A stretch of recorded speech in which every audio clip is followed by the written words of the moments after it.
Welcome to the Deep Dive, where we really try to sift through the noise and get to the core of what matters, helping you become truly well-informed. Today, we're diving into something that, well, it touches nearly every family at some point, that really challenging time when teenagers seem to pull away, and more specifically, why they might stop trusting their parents.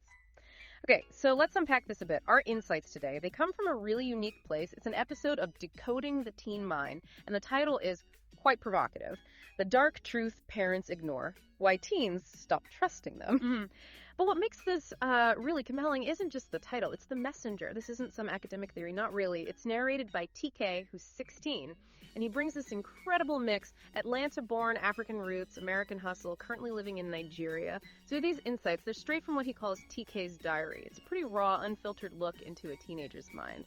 Right, so the big question for our deep dive today is, what's the real reason teens start to withdraw? You know, put up those walls. We often jump to conclusions, don't we? Rebellion, independence, maybe just as a phase. Yeah. But TK's perspective suggests we might be missing something more subtle, but, well, profoundly impactful.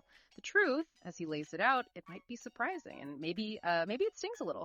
But our goal isn't just to uncover this truth, it's also to figure out how that trust, if it's been fractured, can actually be rebuilt. So when trust breaks down, we often point to, teenage rebellion. That seems like the obvious answer. But TK's diary, it really challenges that assumption. It offers a strikingly different truth, maybe an uncomfortable one. About where that breakdown really starts for a lot of families. He says the number one reason teens stop trusting isn't what we think.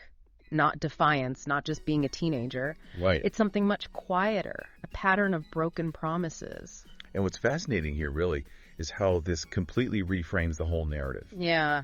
We tend to think of losing trust as, like, an active choice by the teen. Intentional defiance, maybe.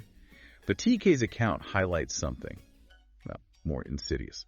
A slow, steady erosion of reliability. Okay. It makes it really clear that teenagers are watching their parents, watching their actions.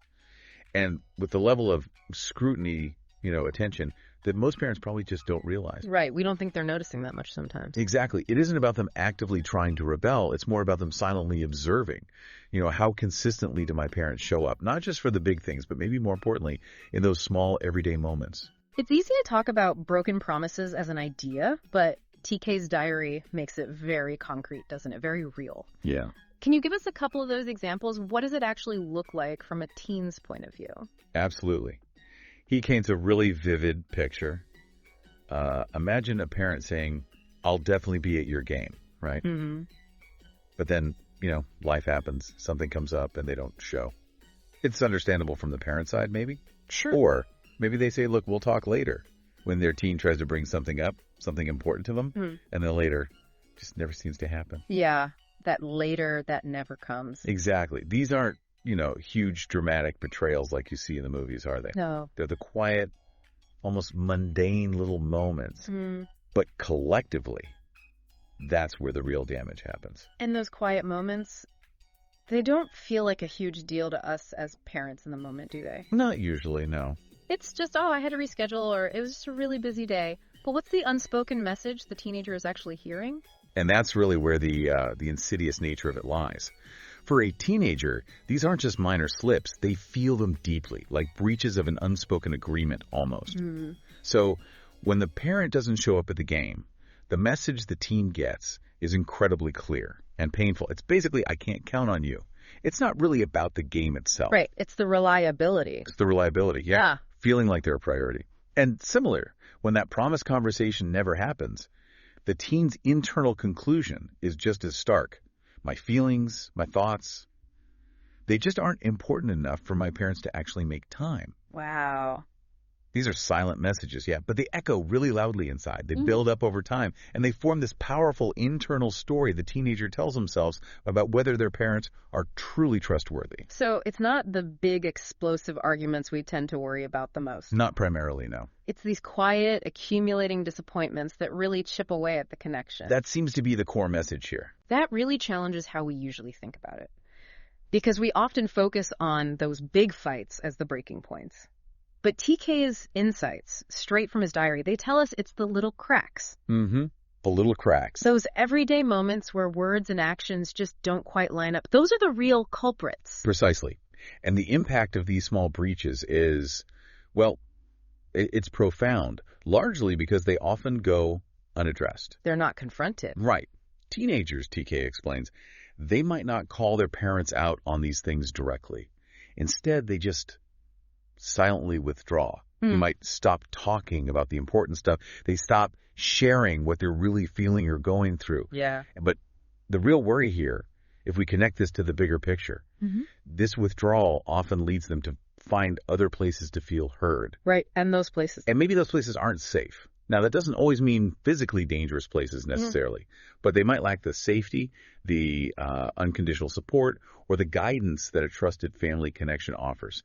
Leaving them more vulnerable, perhaps, to other influences, or maybe making choices based on less support. It just really highlights how critical it is for parents to be that reliable confidant. That's a really powerful point about the stakes involved here. Yeah. But, okay, so if this trust has been damaged, if these little cracks have already formed, is it really recoverable? Or is it sort of, once that foundation's chipped away, it's gone for good? Well, this is where TK offers some really profound hope, actually. Good. He's very clear. Trust isn't lost forever.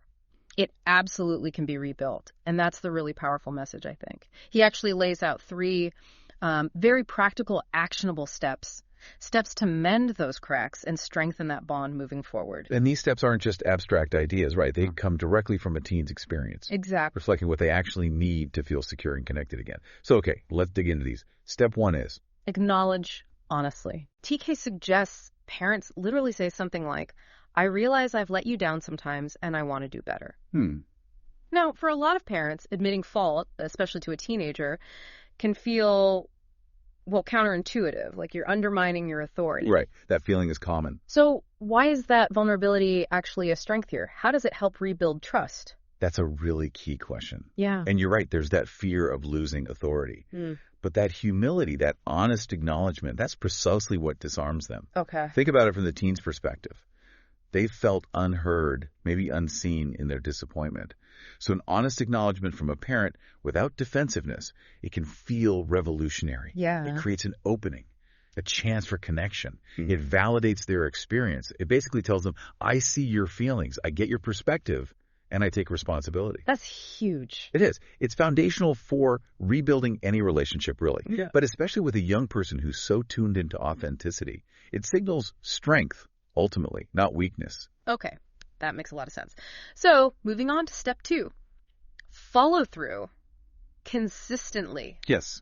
Consistency. This isn't about grand gestures, is it? It's about making sure your actions match your words, day in, day out. Especially in those seemingly small things, TK emphasizes, if you say you'll be there, even in small things.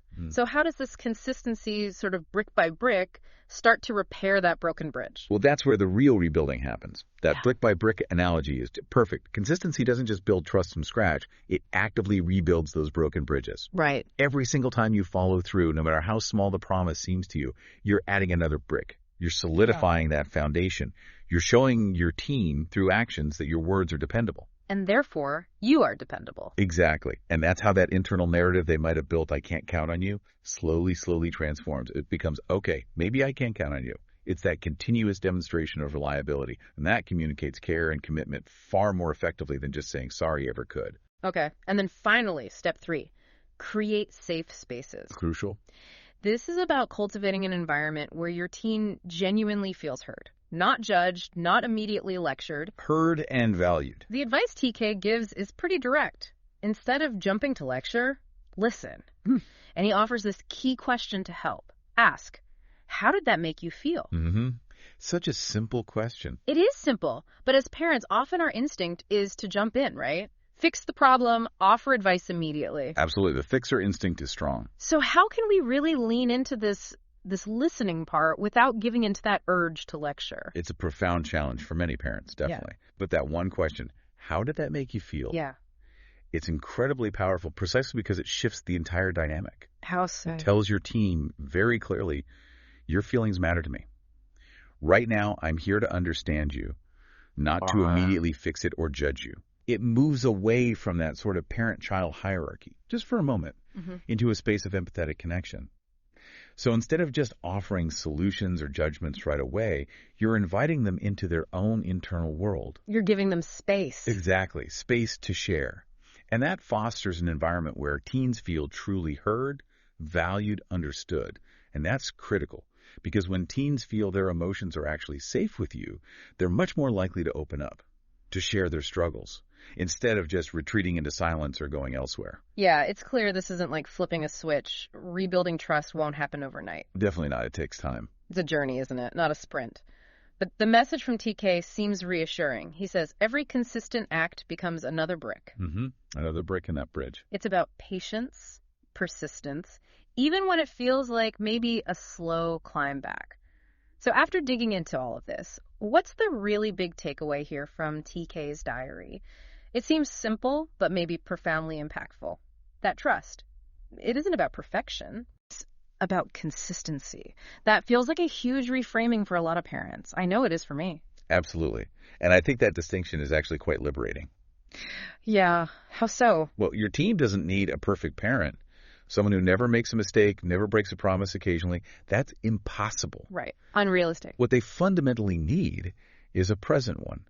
And that reframes the immense pressure so many parents feel to be flawless. It's not about never making a misstep. It's about active engagement. Showing up. Consistently showing up, yeah.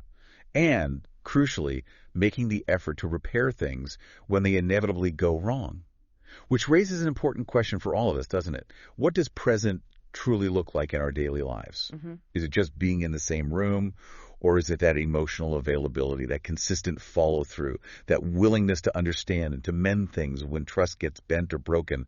It's really the consistent effort that counts, day after day. So connecting this directly to you, our listener, right now, what does this all mean for you?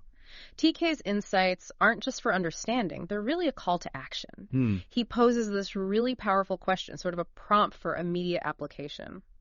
What's one promise you can start keeping today that will show your teen they can trust you again? Just one. Start small. Exactly. This isn't about, completely overhauling your entire parenting approach overnight. It's about identifying one small, consistent act, something you can implement right now, today, to begin rebuilding or strengthening that crucial bond. Maybe it's a specific conversation you commit to having without interrupting. Or just being fully present for 10 minutes. Or showing up for that thing they mentioned, even if it seems small to you. Making that conscious effort. Okay, so to quickly recap this deep dive, we've learned today that the surprising reason teens often stop trusting their parents isn't really rebellion. Not at its core. It's the accumulation of broken promises, those small letdowns. But the hopeful news, the really good news, is that trust can be rebuilt. Through those 3 powerful steps, acknowledge, honestly, follow through consistently, and create safe spaces. Where they feel truly heard and valued. And as we close out this deep dive, maybe just hold on to this powerful concluding thought from TK's diary. When trust grows, connection follows. Powerful. Think about how that principle applies, not just to your teenagers maybe, but to all the important relationships in your life. Thank you so much for joining us on the deep dive today. We really hope this exploration has given you some valuable insights and maybe some actionable steps for fostering stronger connections.